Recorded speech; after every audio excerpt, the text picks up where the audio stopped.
नमस्कार, हरियाणा न्यूज के खास कार्यक्रम हरियाणा डायरी में आप सभी का स्वागत है। मैं हूं आपके साथ हितेंद्र।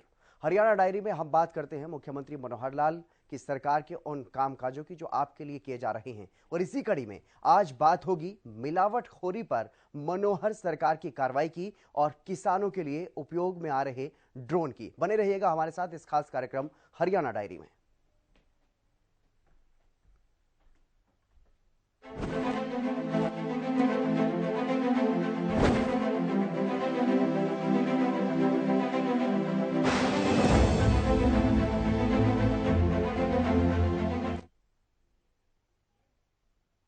दुनिया भर में कृषि कार्यों के लिए आर्टिफिशियल इंटेलिजेंस और ड्रोन का उपयोग बढ़ रहा है।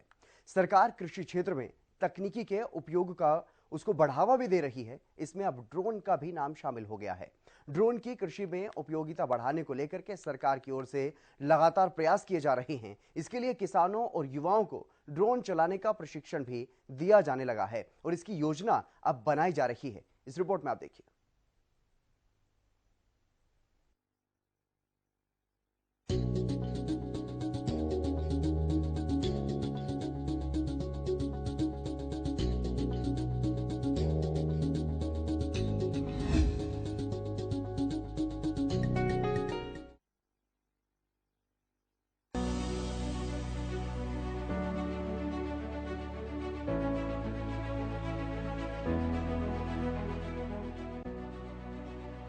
केंद्र की मोदी सरकार और हरियाणा की मनोहर सरकार किसानों की आय को दोगुना करने की दिशा में लगातार प्रयास कर रही है। इसी कड़ी में खेती में नए नए कृषि यंत्रों का प्रयोग बढ़ता जा रहा है। इसमें अब ड्रोन का नाम भी शामिल हो गया है। ड्रोन की कृषि में उपयोगिता बढ़ाने को लेकर सरकार की ओर से लगातार प्रयास किए जा रहे हैं। इसके लिए किसानों और युवाओं को ड्रोन चलाने का प्रशिक्षण दिए जाने की योजना बनाई गई है। इसी क्रम में करनाल के महाराणा प्रताप बागवानी विश्वविद्यालय में प्रदेश का पहला ड्रोन स्कूल खोला गया है। इसमें युवाओं को ड्रोन चलाने का प्रशिक्षण दिया जाएगा। इसके लिए विश्वविद्यालय द्वारा केंद्र से 2 ड्रोन खरीदे गए हैं और कुछ नए ड्रोन और खरीदे जाएंगे। बागवानी विश्वविद्यालय के उप कुलपति प्रोफेसर समर सिंह ने इस संबंध में ड्रोन प्रशिक्षण के लिए सरकार का आभार जताया। उन्होंने कहा कि इस केंद्र के प्रारंभ होने से किसानों को निश्चित ही लाभ मिलेगा और उनका कौशल विकास होगा। उन्हें बेहतर जानकारियां और बेहतर प्रशिक्षण मिलेगा, जिसका लाभ सभी को मिलेगा। प्रोफेसर समर सिंह ने कहा कि किसानों को आधुनिक खेती को बढ़ावा देने के लिए हमारे यहाँ अब स्थायी रूप से ड्रोन उपलब्ध हो गया है। उन्होंने कहा कि प्रशिक्षण केंद्र चलाने के लिए कुछ औपचारिकताएं बाकी हैं, जो जल्द ही पूरी कर ली जाएंगी। इसके बाद औपचारिक रूप से यहाँ पर युवाओं को ड्रोन पायलट का प्रशिक्षण आरंभ हो जाएगा। इसके अलावा उन्होंने बताया कि ड्रोन का उपयोग खेती में कैसे हो, इसके लिए यहाँ इसका प्रशिक्षण दिया जाएगा। इसके लिए ट्रेनर्स की नियुक्ति कर दी गई है। उप कुलपति ने कहा कि इससे ड्रोन तकनीक को बड़ी संख्या में किसानों को हस्तांतरित करने में मदद मिलेगी। इसका उद्देश्य उर्वरकों एवं कृषि रसायनों के छिड़काव के लिए कृषि ड्रोन की उपयोगिता को बढ़ावा देना है। महाराणा प्रताप बागवानी विश्वविद्यालय ने 2 ड्रोन खरीद लिए हैं और ये दोनों ड्रोन किसानों को खेत पे डेमोन्स्ट्रेशन पर्पज़ के लिए ही खरीदे गए हैं। कुछ हम इसमें अपने रिसर्च ट्रायल करेंगे। कुछ दवाइयाँ जो रिकमेंड नहीं की गई है उनको स्टैंडर्डाइज करने के लिए भी कितनी डोज होनी चाहिए। देखिए, मैं किसानों को ये कहना चाहता हूँ कि इसकी एक तो दवाई की एफिशिएंसी इसमें बढ़ती है, स्प्रे एक सार होता है और जो भी हमारे टारगेटेड वीड हैं या इंसेक्ट पेस्ट है उन पर उसका कंट्रोल अच्छा होता है। इसमें पानी की मात्रा भी कम लगती है, 10 लीटर 1 एकड़ में चाहिए और ये दोनों तरह से अप्रोच हो जाता है। ये मैनुअल भी काम करता है और ऑटोमेटिक भी काम करता है। पैसे और समय की भी बचत होगी। इसमें पैसे की तो बचत होगी क्योंकि इसमें एक तो जल्दी स्प्रे हो जाता है और लेबर, सबसे बड़ा फ़ायदा इसमें यही होगा कि जो मैनुअल लेबर आज स्प्रे करते हैं उसका उतना फ़ायदा नहीं हो पाता जितना उस दवाई का फ़ायदा होना चाहिए। और इसमें उस दवाई की 30% एफिशिएंसी बढ़ जाती है, तो पैसा इसलिए बचता है। और दूसरा बात, जितना भी हम या एक खरपतवार को नष्ट करना चाहें या इंसेक्ट को नष्ट करना चाहें या किसी दवाई के अगेंस्ट, तो वो अच्छी तरह से कंट्रोल हो जाता है। अभी तो हम इसमें फ्री में डेमोन्स्ट्रेशन दे रहे हैं और इस साल लगभग हम 250 डेमोन्स्ट्रेशन का हमारा टारगेट है। तो किसानों के खेत पर 250 डेमोन्स्ट्रेशन फ्री में हम लगाएंगे। उसके बाद फिर हम अपना एक रिसर्च करके और इस पे अनुसंधान करके दूसरी तरह से भी इसकी सिफारिश किसानों के लिए करेंगे। और एक हम काम और करने जा रहे हैं, क्योंकि ये आयोटेक का हमने ख़रीदा, क्योंकि आज के दिन यही सर्टिफाइड है एग्रीबोट के नाम से। हमने एक यहाँ पर ट्रेनिंग सेंटर जो ड्रोन का है वो उसके लिए हमने अप्लाई किया हुआ है, उसके लिए लाइसेंस मिल जाएगा। और महाराणा प्रताप यूनिवर्सिटी एक पब्लिक सेक्टर में पहली यूनिवर्सिटी होगी सारे इंडिया में जो इस ड्रोन के पायलट तैयार करेगी और उनको लाइसेंस प्रोवाइड करेगी आयोटेक के साथ। हमने क्योंकि MOU साइन किया है, कुछ एक्सपर्ट शुरू में उनके होंगे, उसके बाद हमारे भी एक्सपर्ट होंगे और हमारे जितने भी एक्सपर्ट हम तैयार करेंगे फिर वो अपना बिजनेस भी कर सकते हैं। जो पायलट बनेंगे तैयार होंगे और उनको एक रोज़गार मिलेगा। तो ये इसलिए मैं कहता हूँ कि ये एक बहुत बड़ा रोज़गार समस्या को दूर करने के लिए अच्छा साधन है। मैं चाहूँगा कि जो हमारे यूथ हैं वो हमारे पास आके ट्रेनिंग ले और अपना भी खरीद करके वो अपना बिजनेस भी इसमें चला सकें। विश्वविद्यालय के शिक्षा विस्तार अधिकारी सत्येंद्र यादव ने भी बताया कि आने वाले समय में ड्रोन टेक्नोलॉजी कृषि क्षेत्र में क्रांतिकारी बदलाव लाने की क्षमता रखती है। उन्होंने कहा कि जिस तरह से सूचना प्रौद्योगिकी ने पूरी कार्यप्रणाली को बदल कर रख दिया, वैसे आने वाले समय में ड्रोन टेक्नोलॉजी का प्रयोग खेती के लिए बहुत लाभकारी साबित होगा। विश्वविद्यालय में खोले जाने वाले ड्रोन स्कूल में युवाओं को ड्रोन पायलट का प्रशिक्षण दिया जाएगा। यहाँ कम फीस में युवा ट्रेनिंग लेकर रोजगार प्राप्त कर सकेंगे। इसके लिए उन्हें ड्रोन पायलट का सर्टिफिकेट भी प्रदान किया जाएगा। उन्होंने कहा कि यह देश का पहला कृषि विश्वविद्यालय है जहां ड्रोन का प्रशिक्षण दिया जाएगा। इसके अलावा ड्रोन की खासियत ये होगी कि खेतों के बड़े एरिया में बीज और कीटनाशक चलाने और कृषि सर्वे में इसका उपयोग किया जा सकता है। सर्वे और जमीन नापने आदि में भी ड्रोन का उपयोग होगा। इन सभी विधाओं में छात्रों को पारंगत किया जाएगा। जैसे कि आपको पता है कृषि के क्षेत्र में तकनीक का बड़ा अहम योगदान है।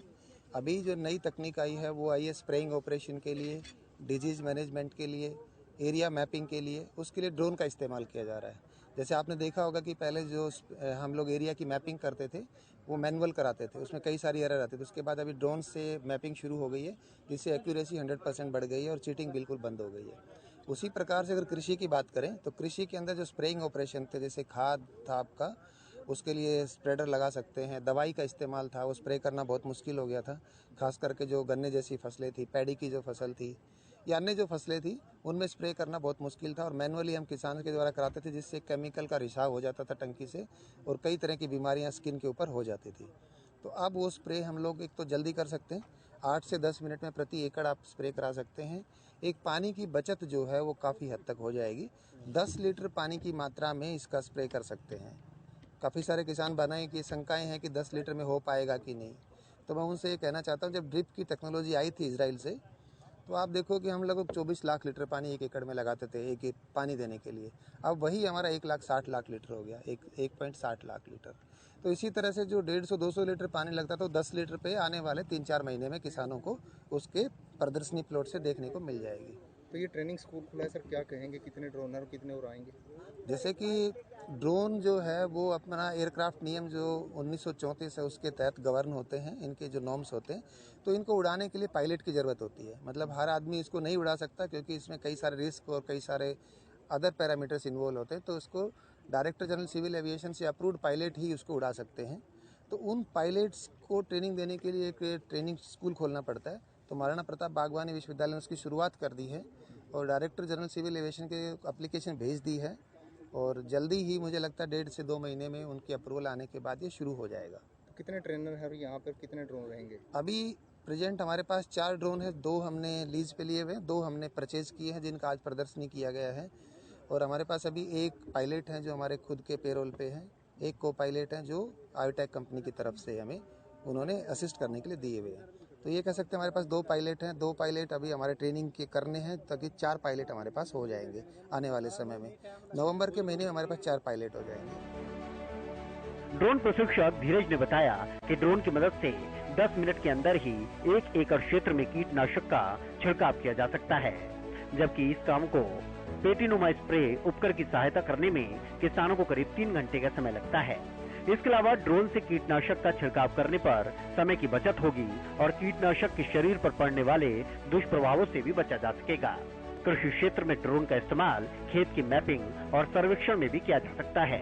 ड्रोन की मदद से किसान खेत की निगरानी कर सकते हैं। इससे किसान कहीं भी बैठकर देख सकता है कि खेत की स्थिति क्या है। कृषि क्षेत्र में आज ड्रोन की मदद से काफी कार्य हो रहे हैं। उन्होंने कहा कि फसलों के विविधीकरण की पहचान, ड्रोन से मैपिंग, ड्रोन से जमीन की उर्वरता क्षमता का पता लगाना, ड्रोन से स्प्रे जैसे कार्य करना आसान हो गया है। ड्रोन की तकनीकी को भी अभी और विकसित किया जा रहा है। तो हमारा जो ड्रोन है एग्रीबोट, ये हम लोग खेतों में स्प्रे करने के लिए हमने बनाया है और ये इकलौता ड्रोन है जो DGCA सर्टिफाइड है और टाइप सर्टिफिकेट इसको मिला हुआ है एग्रीकल्चर पर्पज़ के लिए। तो ये जो ड्रोन है 10 लीटर स्प्रे करता है 1 एकड़ में और पूरा ऑटोमेटिक रहता है। 1 एकड़ ये करीब 6 से 8 मिनट में कवर कर देता है। तो जो अभी हम लोग इसको किसी भी फसल में इससे स्प्रे कर सकते हैं। तो इसकी दवाई 10 लीटर में ही मिक्स होगी। तो दवाई की कंपनियां जो है आगे आने वाले समय में आपको नोटिफिकेशन दे देंगी इसके बारे में। और इसका जो प्रणाली होती है कार्य करने की, वो ये होती है कि आप जिस खेत में स्प्रे करना चाहते हैं उस खेत के हम लोग पैरामीटर सेट कर सकते हैं, मतलब इसकी बाउंड्री बना देते हैं सैटेलाइट मैप से। तो उससे क्या है कि जो हमने बाउंड्री बनाई है उसी बाउंड्री के अंदर ये स्प्रे करेगा। हम लोग कितनी ऊंचाई से स्प्रे करना है, लाइन जो इसके जाने की दिशाएं हैं उनमें कितनी दूरी बना के रखनी है, ये सारी चीज़ें हम लोग इसमें सेटिंग के टाइम सेट कर सकते हैं। फिर इसमें ऑब्स्टेकल रडार भी लगे हुए हैं जो इसको किसी भी ऑब्जेक्ट से, किसी भी वस्तु से टकराने में इसको बचाती है। तो ये इसको अवॉइड करके अपनी मिशन कंप्लीट करता है जी। और इसकी जो ट्रेनिंग होगी, अभी सरकार ने पायलट लाइसेंस का कंपलसरी कर दिया है। अब बिना पायलट सर्टिफिकेट के इंडिया में ड्रोन नहीं उड़ा सकते। तो उससे क्या होता है, सर्टिफाइड RPTOs होते हैं जो DGCA से जिनको सर्टिफिकेशन मिली हुई है, उन्हीं से आप पायलट सर्टिफिकेट का लाइसेंस लें। और हम लोग अपने ड्रोन पे आपको खुद 1 हफ्ते की ट्रेनिंग देते हैं ताकि आप हमारा प्रोडक्ट यूज़ कर सकें। क्योंकि जब आप RPTO के पास जाओगे, हो सकता है उनके पास कोई दूसरा ड्रोन हो, तो हमारे ड्रोन के लिए हम लोग आपको अलग से ट्रेनिंग देंगे 1 हफ्ते की। वहीं किसानों ने यहां ड्रोन प्रशिक्षण केंद्र खोले जाने पर खुशी जताते हुए कहा कि जिस तरह से वर्तमान समय में कृषि का स्वरूप बदल रहा है, उससे ड्रोन तकनीक हमारे लिए काफी लाभदायक साबित होगी। उन्होंने कहा कि इससे लेबर और समय की बचत होगी, साथ ही कीटनाशकों का इस्तेमाल भी कम किया जा सकेगा। साथ ही किसानों ने कहा कि परंपरागत खेती के साथ साथ हमें नई तकनीक को भी अपनाना होगा, तभी हम खेती से लाभ ले सकते हैं। सर, कागज तो ये सीधा है नैनो यूरिया के लिए, मगर जो बाकी फसल जैसे अब जीरी में मैं तेले की स्प्रे कराना चाहूँ तो कंपनी रिकमेंड कर रही है कि 100 से 150, और कई जैसे कंपनी होगी पैक्सलॉन होगी वो 180 लीटर के आसपास स्प्रे के बाद बता रहे हैं।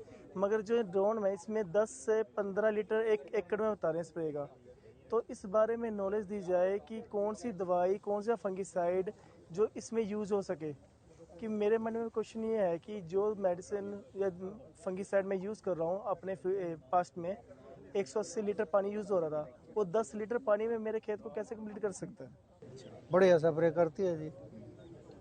इसमें जो है खर्चा भी कम आएगा किसान के, दवाई थोड़ी डलेगी, एक लेबर की बचत आएगी।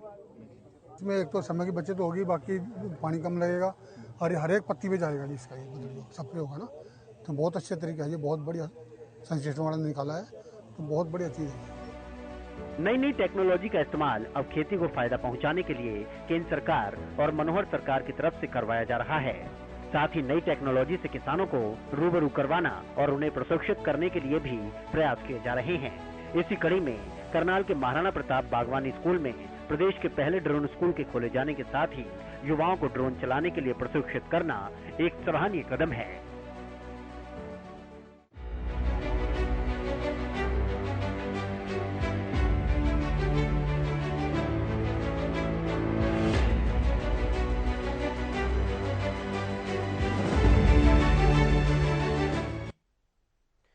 वहीं आज देश भर में दिवाली का त्योहार मनाया जा रहा है। लोग हर्षोल्लास के साथ इस त्योहार को मना रहे हैं, लेकिन कुछ लालची लोग हमारी और आपकी इन्हीं खुशियों को दांव पर रख करके अपने स्वार्थ को सिद्ध करना चाहते हैं। भले ही लोग बीमार क्यों ना हो जाएं, खुशियों की जगह घरों में मातम क्यों ना पसर जाए, उन्हें इस बात से कोई मतलब नहीं होता।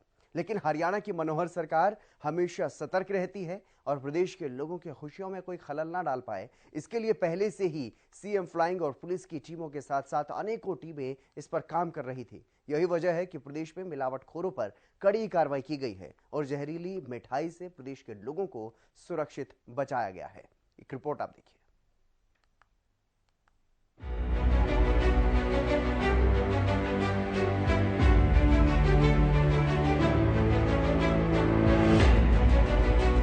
दिवाली के त्योहार में आपकी खुशियों को और ज्यादा बढ़ाया है आपकी सेहत ने, और आपकी सेहत को सही सलामत रखने के लिए पूरे प्रयास किए हैं हरियाणा के मुख्यमंत्री मनोहर लाल ने।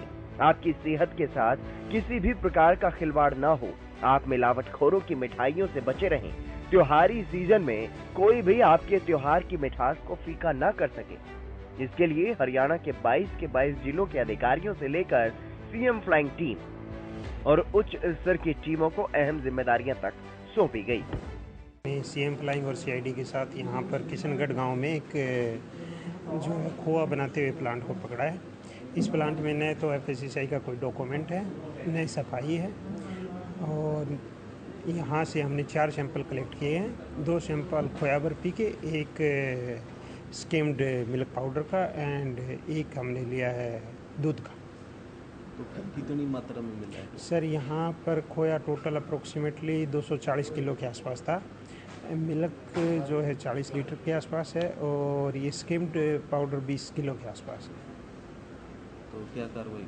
सर इनके 4 सैंपल ले लिए गए हैं। इन चारों सैंपलों को हम चंडीगढ़ लैब में भेजेंगे। आगे की कार्रवाई जो ही रिपोर्ट आ जाएगी उसके बेस पे किया जाएगा। तो अब दिवाली का त्यौहार आ रहा है, तो मिठाइयाँ का आदान प्रदान बहुत रहेगा।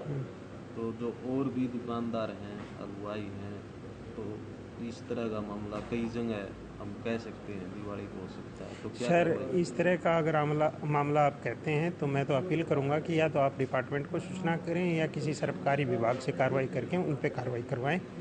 जब तक जनता और आप लोग सहयोग नहीं करेंगे तब तक इस तरह की मिलावटखोरी दूर नहीं होगी। तो इस तरह के जो दुकानदार हैं उनको क्या संदेश देना चाहिए? इस तरह के दुकानदारों को मैं ये संदेश देना चाहूँगा कि लोगों के स्वास्थ्य के साथ खिलवाड़ न करें, अदरवाइज सरकार उनके खिलाफ। हमारे को सुबह सुबह गुप्त सूचना आई थी कि कबीरपुर गांव में भारी मात्रा में रसगुल्ला मिठाई को स्टोर किया हुआ है।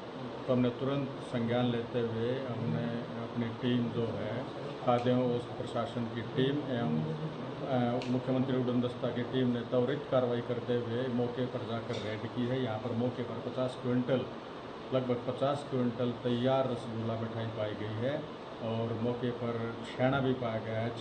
रसगुल्ला एवं छेना का सैंपल लेकर के और लेबोरेटरी भेज दिया जाएगा, और इसके अगर कोई डॉक्यूमेंट्स हैं वो भी चेक किया जाएगा। डॉक्यूमेंट्स नहीं मिला तो हम इसको नोटिस भी देंगे और आगे की अग्रिम कार्रवाई भी की जाएगी। इसको डिस्ट्रॉय भी कराया जाएगा सर? जी, मौके पर ही इसको डिस्ट्रॉय करा के हम फिर निकलेंगे। कितने ड्राम टोटल मौके पर पाए गए हैं? लगभग 25 ड्राम, प्रति ड्राम लगभग 2 क्विंटल तैयार रसगुल्ला मिठाई पाई गई। सर ऐसे टाइम में जब त्योहारी सीजन होता है और इस प्रकार से लोगों के स्वास्थ्य के साथ खिलवाड़ होता है, तो ऐसे में जो है किस प्रकार का अभियान जो छेड़ा हुआ आप लोगों ने? अभी हमने त्योहारी सीजन को देखते हुए लगभग 15-20 दिन से, इससे पहले भी हमने गन्नौर में एक बहुत बड़ी रेड की थी। वहाँ भी हमारे पास ऐसी ही सूचना मिली थी। हमने तुरंत मौके पर सुबह 8 बजे कार्रवाई कर दी थी। इसी कड़ी में इसको जारी रखते हुए जिस किसी को भी कोई शिकायत है स्वास्थ्य से संबंधित, हम सोनीपत में स्वास्थ्य के साथ खिलवाड़ नहीं है। सर कौन चला रहा था इसको Coke Singh son of Shri Ram सेवक कबीरपुर गांव में, यहीं पर इसकी रहायश है, यहीं पर इसका दुकान है। कि ये कर्मचारी कहाँ से बुलाकर लेकर आया, कि बाहर से बुलाते हैं? ये मध्य प्रदेश का बता रहे हैं अपने आप को। इसके जो कर्मचारी भी हैं वो भी मध्य प्रदेश राज्य से। दिवाली के 2 हफ्ते पहले से 22 के 22 जिलों में टीमों को अलर्ट कर दिया गया। मुख्यमंत्री मनोहर लाल ने साफ शब्दों में अधिकारियों से लेकर सीएम फ्लाइंग की टीम को निर्देश दिए कि त्योहारी सीजन में आम जन की खुशियों में किसी भी प्रकार से खलल न डाला जाए और न ही किसी भी प्रकार की मिलावटखोरी को बर्दाश्त किया जाए। ऐसा है जी, ये पिछले एक हफ्ते से चल रहा है अभियान, और सीएम फ्लाइंग की टीम भी यहाँ आई हुई है, और खाद्य सुरक्षा अधिकारियों में खाद्य एवं औषधि विभाग से। तो हमारा ये दायित्व बनता है कि इस दिवाली पे इस पब्लिक को जो है साफ सुथरी और न्यूट्रिशियस मिठाइयाँ मिले। इस दायित्व के तहत ये कार्रवाई की जा रही है। इस स्वीट शॉप पर सैंपल ले रहे हैं, साथ में इनको साफ सफाई का भी बताया। अभी हमारे सामने आने के बाद में इन्होंने साफ सफाई वगैरह का ये सारे ढकी है चीजें, इनके सैंपल ले लिए गए हैं और लैब में भेजे जाएंगे। कहाँ भेजेंगे? लैब में, चंडीगढ़ लैब में भेजे जाएंगे। जो हमारे लैब की रिपोर्ट आने के बाद में अगर इसमें कोई मिलावट पाई जाती है तो उसमें जुर्माने का प्रावधान है या सजा का प्रावधान है, उसके अकॉर्डिंगली। आज सीएम फ्लाइंग, सीआईडी विभाग और एफडीए विभाग ने संयुक्त रूप से यहाँ पर एक छापामारी की है गुप्त सूचना पे कि यहाँ पनीर आया था रोहतक से और गुप्त सूचना मिली थी। यहाँ टोटल 4 सैंपल लिए गए हैं, दही का, दूध का, पनीर का और खोया, फीका खोए का। यहाँ एक कमी देखी गई है कि इन लोगों की जो है इंफ्रास्ट्रक्चर से लग रहा है कि एनुअल टर्नओवर 12 लाख से ज़्यादा होगी, पर इन्होंने एफडीए विभाग में जो रजिस्ट्रेशन बनवाया हुआ है 12 लाख से कम वाले का बनवाया है। तो क्या खामियां पाई हैं सर यहाँ पर और तो खामियां, सफाई तो ठीक ही है, एक वो रजिस्ट्रेशन की बजाय इनको लाइसेंस बनवाना चाहिए था, एक तो खामी ये है। दूसरा, इनके पास अगर ये दही बनाते हैं तो उनकी लैब रिपोर्टें नहीं है इनके पास जो होनी चाहिए। सैंपल भेजे जाएंगे? सैंपल सर झज्जर भेजे, वहाँ करनाल भेजे जाएंगे और इनकी रिपोर्ट 15 से 20 दिन में आ जाएगी। अभी कितनी क्वांटिटी मिली सर यहाँ दही की 1500 किलो, दूध की 500 लीटर, पनीर 100 किलो और फीका खोया 50 किलो। सीएम मनोहर लाल के आदेशों के बाद हरियाणा में हर एक दुकान, डेयरी, गोदाम का निरीक्षण किया गया। इसके अलावा खाद्य पदार्थ मिलावटी, अवमानक प्रतीत होने पर खाद्य पदार्थ के भंडार को खाद्य सुरक्षा एवं मानक अधिनियम 2006 और नियम 2011 के अनुसार जब्त किए गए। जल्दी खराब होने वाले खाद्य पदार्थ जैसे कि दूध और दूध से बने खाद्य पदार्थ मौके पर गले सड़े और बदबूदार प्रतीत होने पर उन्हें भी नष्ट किया गया। हरियाणा के 22 जिलों में प्रशासनिक टीमों के साथ सीएम फ्लाइंग की टीम की छापेमारी अभी भी जारी है।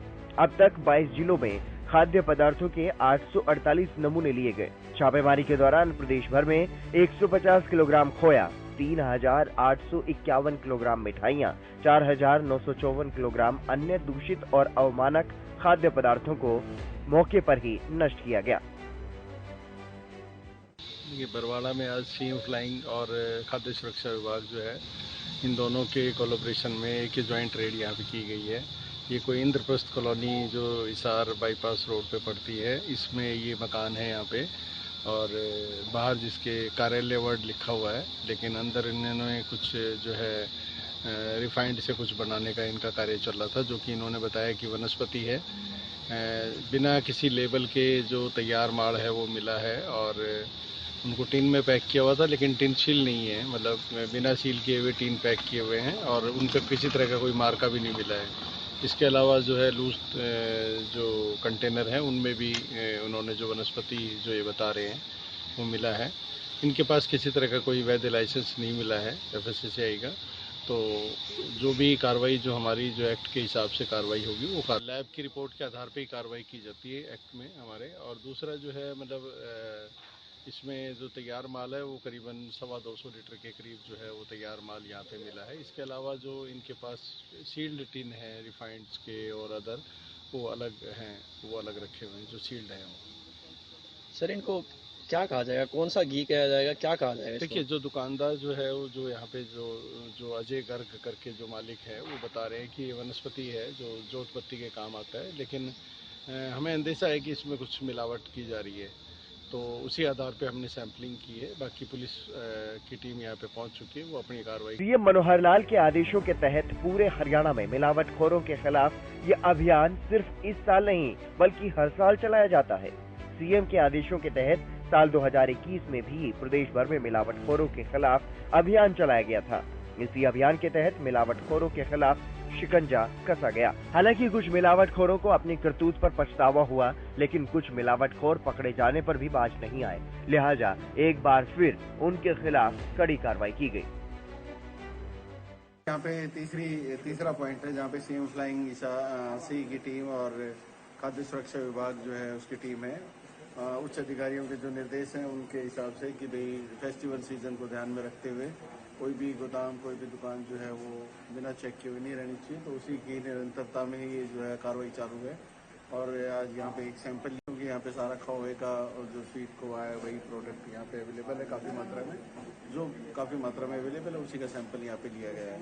तो सर जो आपने तीन जगह सैंपल लेने की बात कही है, उनके पास कोई लाइसेंस नहीं, कोई लाइसेंस नहीं मिला जी, उनके पास कोई लाइसेंस नहीं है और उनके जो भी एक्ट के हिसाब से कार्रवाई होगी। और कहाँ रेड की गई है सर? और दो जगह 2 रसगुल्ला प्लांट है, इससे पहले दोनों उनमें से कुछ माल नष्ट भी किया गया है? बिल्कुल कराया गया है। जो उनके पास ऐसा कुछ सामान था जो चाशनी वगैरह जिनमें मक्खियाँ गिरी हुई थी या इस तरह का जो भी कुछ प्रोडक्ट खराब कंडीशन में थे उनको डिस्कार्ड करवा दिया। यहाँ से सर कितना सामान? यहाँ काफ़ी मात्रा में है, अराउंड अभी खोया कैलकुलेट कर रहे हैं और उसमें से खोएगा क्योंकि मेजर वही क्वांटिटी अवेलेबल है उसकी, तो उसी का सैंपल लिया गया है। कोई लिमिट भी होती है सर कि कितनी क्वांटिटी में आप रख सकते हैं मटेरियल? नहीं, देखिए स्टॉक करना कोई गलत नहीं है, स्टॉक प्रॉपर तरीके से उसका भंडारण सुनिश्चित करना, उसमें मिलावट नहीं करना, ये सब चीज़ें हैं। बाकी तो जो एज पर द लाइसेंस के अनुसार जो है भी कार्रवाई मतलब जो भी उनको परमिशन है उसके हिसाब से वो कर सकते हैं। तो यहाँ पे क्या आपको लाइसेंस मिला है? नहीं, अभी वो लाइसेंस दिखा नहीं पाए हैं, जैसे भी अभी वो बताएंगे उसी हिसाब से हम उस पर आगे कार्रवाई करेंगे। तो सर कितना सामान आपको यहाँ मिला है सर?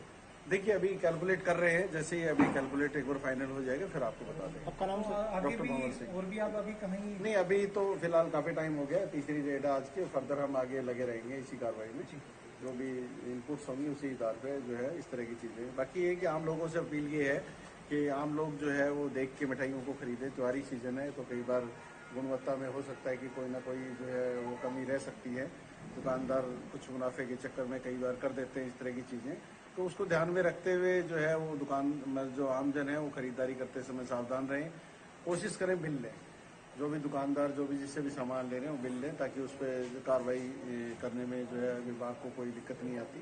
क्योंकि कई बार क्या होता है कि सामान ले लेता है तो 2 दिन बाद जब वापस आता है तो वो बताते हैं कि हमारे यहाँ से तो नहीं लिया हुआ, तो बिल होना एक उसका प्रूफ होता है कि उसने वहाँ से सामान खरीदा है। सर ये जो सीएम मनोहर लाल के आदेशों के तहत प्रदेश भर में मिलावटखोरों के खिलाफ ऐसा अभियान चला कि हरियाणा के 22 जिलों में छापेमारी के दौरान करीब 10,000 किलो से अधिक मिलावटी मिठाइयां मिली। अब आप अंदाजा लगा सकते हैं कि त्योहार की आड़ में आपके जीवन के साथ कितना बड़ा खिलवाड़ करने की कोशिश की जा रही थी।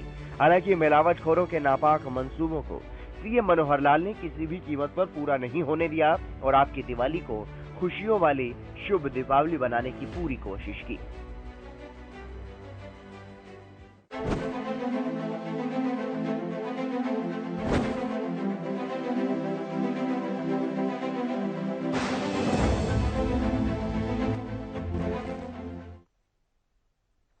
हरियाणा डायरी में फिलहाल बस इतना ही।